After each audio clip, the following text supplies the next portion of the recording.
Hello ladies and gentlemen, vBlackWolf here, and by the time you're watching this video, the Entangling Poison Ivy challenge would be up. I'm not going to be home, I'm going to be drinking with the boys when the Entangling Poison Ivy challenge will be up, so I'm not going to be able to make a video on it, but I'm going to make a video on it in advance, so I'm not going to be able to exemplify what I'm saying on the challenge, and I could have made it tomorrow and made it into a more quality video, but me making it tomorrow would mean that you're going to miss the first refresh of the challenge, and you're not going to unlock Entangling Poison Ivy from this challenge alone. And yes, that is specifically what we're going for. We're going for trying to unlock Entangling Poison Ivy, trying to get yourself 160 shards through the duration of those 3 days in which the challenge will be up. And it's going to be pretty simple. So, I've already made a video on how to farm challenges previously.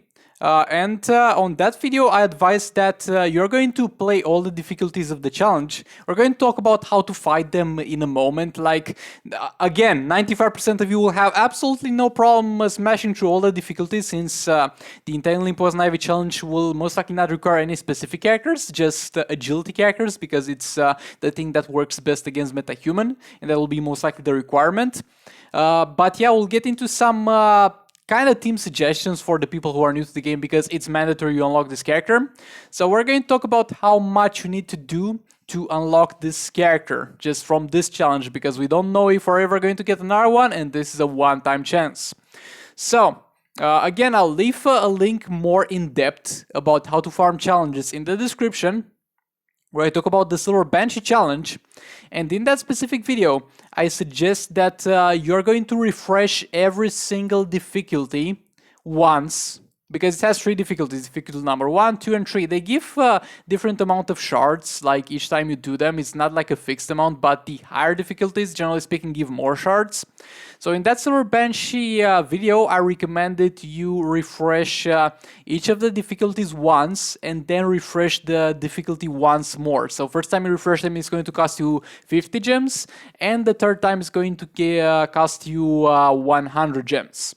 So doing this every single day, at the end of the challenge, you would end up with 150 shards. By spending that amount of gems every single day, like it's going to be a total of 250 gems a day, I think, to get 150 shards at the end of the challenge, and 50 shards per day, pretty much. I guess I remembered right. And this is not going to get it for Silver Banshee, for Entangling Poison Ivy, because with Silver Banshee the challenge is going to come up again and again, so you have no problems with that.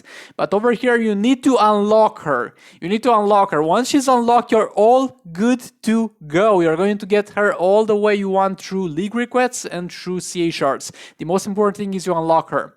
So in order to unlock her, I suggest doing the following. Of course, farming each and every one of the difficulties once, which is for free. And make sure, while you're watching this video, if you did not enter and farm her, make sure you go and farm her, because after it appears, it's going to refresh like 6 hours after, and if you miss the first refresh of it, you're done for. So make sure that you're going to farm it upon the first free refresh, then you refresh each one of the difficulties once for the amount of 50 gems. As I said previously, then you refresh the third difficulty once for 100 gems, and normally doing this every single day would get you to 150 shards on average, maybe a little bit more, maybe a little bit less, maybe you could even lock her this way. But yet again, we're not getting more chances for this one, so we're going to play it safe. So what I want you to do is, yet again, play all the challenges on all the difficulties without refreshing, then refresh all of them once, and then refresh the third one a second time, and then also refresh the second one a second time. So this is going to cost you around 350 gems a day. And I know it's not an easy amount of gems to spend, and some of you might not have it. And if you don't have it, then I'm sorry you're not unlocking Entangling Poison Ivy, but this is how much it costs to make sure.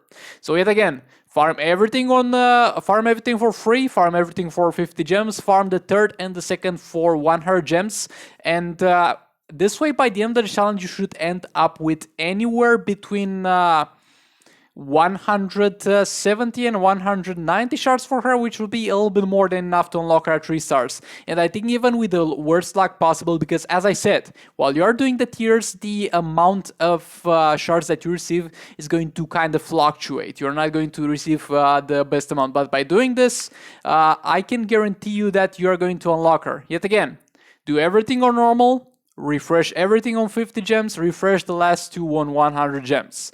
Going further than that is not worth it, because at that point you could be like, well, Sigvald, I got some gems. I want to refresh more to get more shards out of her.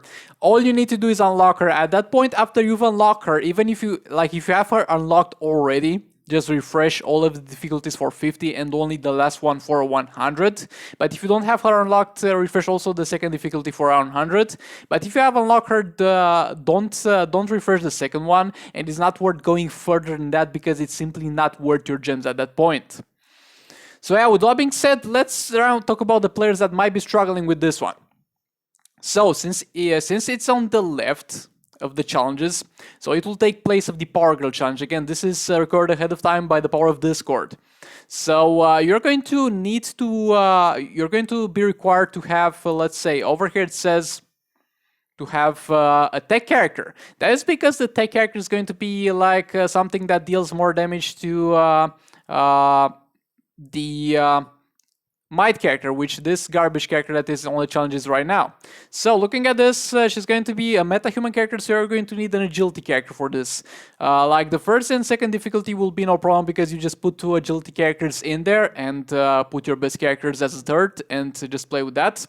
But again, only most likely 5% of people will have this problem, but we're helping everybody here. You'll need to use an agility character to farm this. Again, this shouldn't be hard, but first of all, if you got the Batman characters, Batman Catwoman, like, oh, Sigvald, how should I have Batman Catwoman? Everybody has Batman Catwoman nowadays, since it's been 2 times in Arena and there's been a lot of Batman chests. You can use that. You can use Batman Lord Joker and put some points into his special tree. If you got him from the, let's say, Arena seasons, you can use Last Savage Joker with special 2 spam if you got him in there.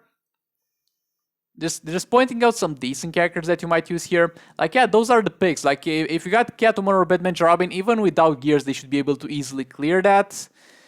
You can use Last Savage Joker, maybe Blade Master Robin with something else. Like, Starfire is also a pretty good option if you got her, because she's going to just tank that. Like, just try your best and put the best agility characters that you have, and try and see if you can play it with that. And if you're really struggling with the third difficulty, let's say, in order to not waste energy, like if you lose the fight, you're not going to lose the chance to get the shards. You're going to be able to attempt the fight infinitely if you lose it infinitely, but you're going to lose some energy. So let's say if you are having a really rough time with the third difficulty, what you can do is, in case you haven't saved up any sim packs and you have already used those from the achievements over here, go into the store, and you buy a few of those, because those can drop sim packs, and use the sim packs to sim the third difficulty, so don't waste energy. But yeah, this was for this one. Again, I could have done this far more professional, but at the same time that would have meant you guys losing one of the refreshes, and nobody wants that. So hope you find this useful, and I'll see you all in the next time. Goodbye.